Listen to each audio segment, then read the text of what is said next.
Hey Bookaholics, so welcome back to another video. Today I am bringing you my November TBR. For the month of November, I am going to be doing some vlog projects. I have some series to finish, some series to continue. I'm going to be working through some of those and I'm very excited about them. So I thought I would share with you what my plans are for the month. Going in with the two series that I have been reading that are now going to come to an end. The first one is kind of bittersweet. It's been a long time in the making, but I am going to be finishing out the TBR series by Naomi Novik with the 9th and final book, League of Dragons. This is the Napoleonic Wars, but with dragons, where in the first book we are following Captain Will Lawrence, whose ship overcomes a French vessel, and it happens to be carrying a dragon egg. With dragons being invaluable to the war effort and no time to get it to the Dragon Court in time, we have one of our shipmates having to take the hit and become the new dragon rider. When TBR selects Will, he now has to give up the life he has known to become the constant companion of the fighting dragon TBR. I am so excited to see where this ends. Book 8 was a very odd experience for me because I hated the first third and then loved the other two. So I am going to see how this one falls, where the previous one ended up. I am fairly certain I'm going to love this one because we are in Russia, and anyone who knows anything about the Napoleonic Wars, you know where we're at in the Napoleonic Wars. And I am both terrified and excited, and I love these characters so much. I have grown so attached to them over the months. I can't wait to see how it ends, but at the same time it's going to be like a phantom limb once I've finished the series. A series I am having a somewhat more turbulent time with. I am also going to be finishing the Lycanius series by James Islington. I read the first book I think back in August, and then I read the second book last month, and I'm going to finish out The Light of All That Falls this coming month, and I am interested to see how this ends. Book 1 really didn't work for me. It ended up like a really low 3-star read, and I was quite disappointed by quite a few parts of that book.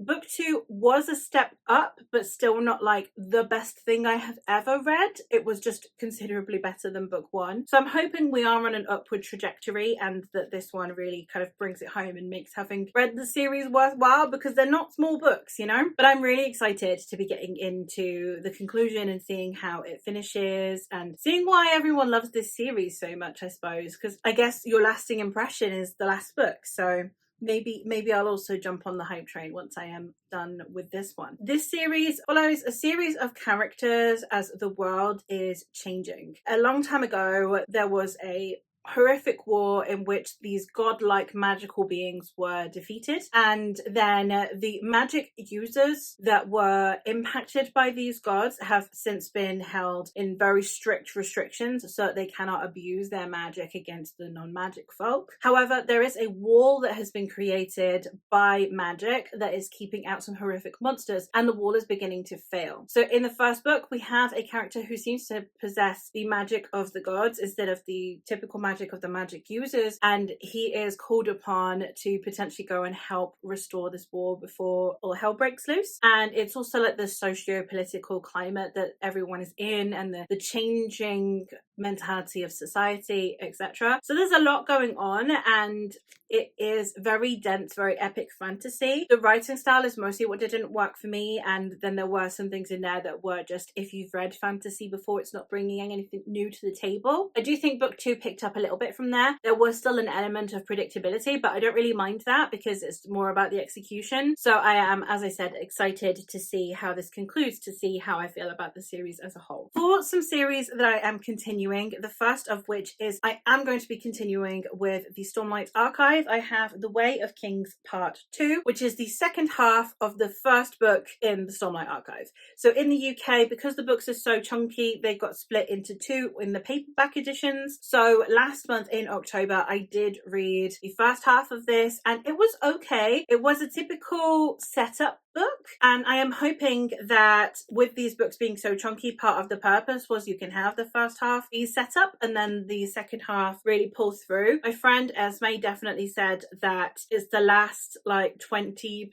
of this one where everything really amps up and it really gets you into the series, and I trust Esme with my life. So I am excited to continue because I have been having an interesting ride with Sanderson at the minute, so we'll see where I fall on the Stormlight Archive wavelength, see if I do end up picking up the next one or not. And the other series I'm continuing, and at this point I'm not entirely sure why I continuing, other than that my husband really wants someone to talk to about these books. So I am picking up the fourth book in the Dark Tower series, which is Wizard and Glass, and my husband read these and not necessarily enjoyed them, but they're definitely ones that like stick in his brain and he wants to talk about, and he's got no one to talk about them with. And the amount of books that he picks up just so I can talk to him about books, I thought I will return the favor. I've not been having the best time with these. I think the highest I've rated one is 3 stars at the moment. We'll see how this one goes, but at this point I'm just kind of along for the ride. I know that they're not going to be books that I'm like, oh my god, this is the best thing. It's just okay, let's push through and see what we can do. So here we have it. I have the fourth book in this series, in which we have the gunslinger, who is this essentially otherworldly cowboy who is hunting for the man in black, who is this evil demonic entity. And along the way we've gathered ourselves a posse, a little fellowship of mates, and we're traveling through many parallel worlds so that we can finally get to the Dark Tower and the man in black. I am also very excited to be doing a new vlog project in which I'm getting my friends to choose my reads, and the first friend I'm starting with is Esme, who I've already mentioned in this video, and I'm doing my Esme vlog. And I have been wanting to do this since I think August, and then I had Magical Readathon, and then I had Bookopoly-thon, and I keep putting it off, and I am finally getting to this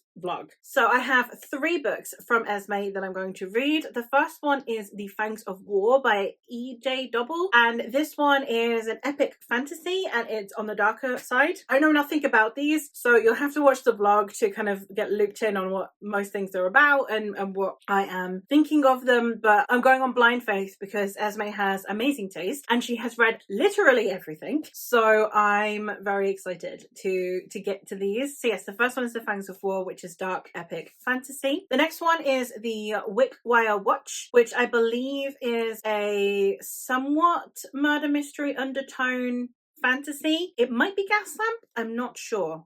Wickwire Watch kind of makes me think it is, but that's just going off the title. I am unsure, but again, I will let you know my thoughts on it in the vlog, so do stay tuned, especially if you are someone who normally likes vlogs. And the other one that I have is The Legacy of the Brightwash by Crystal Matar. This is one that I have owned for embarrassingly way too long, and yeah, I'm finally getting to it. This one is, I do know a little bit more about this one because this is one obviously that I owned prior to the vlog, and this one is following a man who is essentially a cop in this world where if you have magic you are kind of like condemned, and he has always been happy doing his job. He believes in what he's doing and in the law, until his beloved son seems to also be showing signs of the taint or the magic, and it makes his faith waver. I don't know anything else about this other than that, but it was one of the finalists in my favorite ever round of SBFBO, which is SBFBO 7, so I am very excited to get into this one. I have actually been in a live show with Crystal Matar and I've still not read her book, which is very embarrassing, so I am very glad to be remedying that and picking this one up. I have been putting this off because I did hear that it's a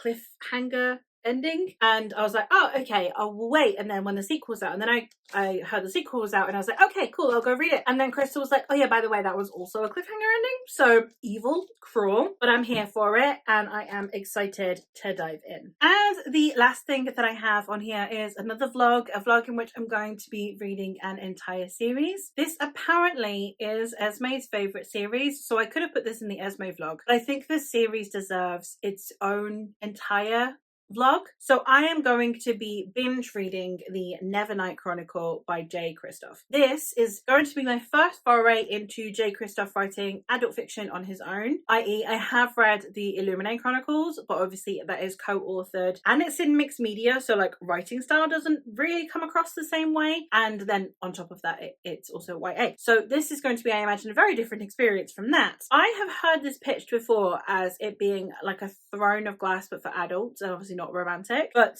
I have since been corrected by Esme that it's not got Throne of Glass vibes. The synopsis actually does sound rather Throne of Glassy, but we'll see. The synopsis of this one is: Mia Corvette is only 10 years old when she is given her first lesson in death. Destined to destroy empires, the child raised in shadows made a promise on the day she lost everything to avenge herself on those who shattered her world. But the chance to strike against such powerful enemies will be fleeting, and Mia must become a weapon without equal. Before she seeks vengeance, she must seek training among the infamous assassins of the Red Church of Itreia. Inside the church's halls, Mia must prove herself against the deadliest of opponents and survive the tutelage of murderers, liars, and demons at the heart of a murder cult. The church is no ordinary school, but Mia is no ordinary student.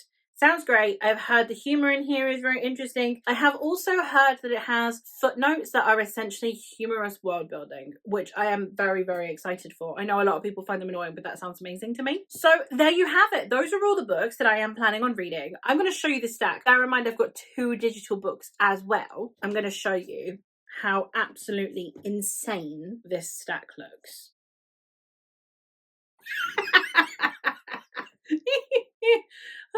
I'm sure I can do it. It'll be fine. It's fine.